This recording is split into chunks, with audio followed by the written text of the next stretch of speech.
کسی زمانے کی بات ہے کہ ایک چور تھا۔ ایک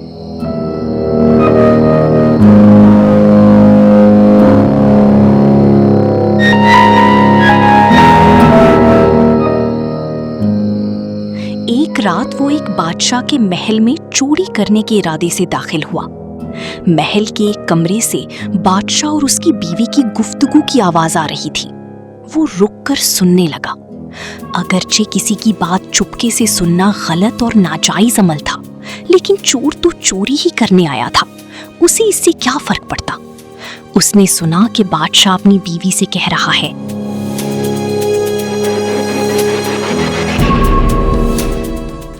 میں اپنی بیٹی کی شادی ایسے آدمی سے کروں گا جو نہایت متقی، پرہیزگار اور اللہ والا ہو۔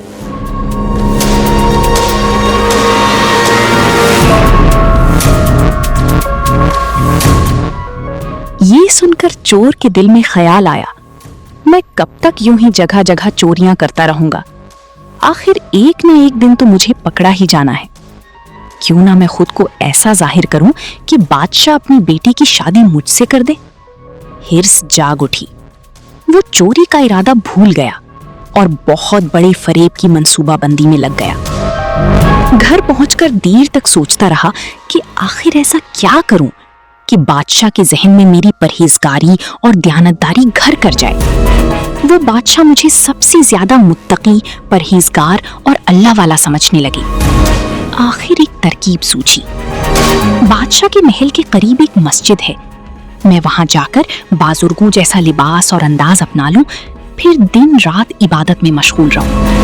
اس طرح میری نیکی، تقوی، پرہیزگاری اور عبادت کی شہرت پھیل جائے گی اور شاید بادشاہ مجھ پر نظر کرم کر دے۔ چنانچہ وہ اپنے منصوبے کے مطابق اسی مسجد میں جا کر عبادت میں مشغول ہو گیا۔ اس نے نماز، ذکر، تلاوت اور نیک نصیحت کرنے کو معمول بنا لیا۔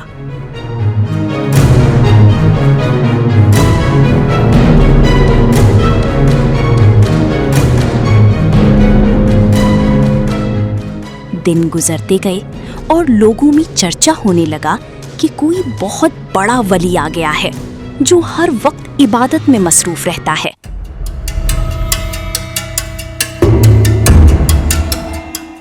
آخر یہ خبر بادشاہ تک بھی جا پہنچی۔ بادشاہ نے سوچا، میں نے تو اپنی بیٹی کے لیے متقی اور پرہیزگار شخص کا انتخاب کرنا تھا، یہ نوجوان تو بالکل ویسا ہی معلوم ہوتا ہے۔ چنانچہ اس نے اپنے وزیر کو پیغام دے کر بھیجا۔ وزیر ادب سے مسجد پہنچا اور کہا، بادشاہ سلامت نے آپ کو طلب کیا ہے۔ چنانچہ وہ شخص بادشاہ سلامت کی خدمت میں حاضر ہوا۔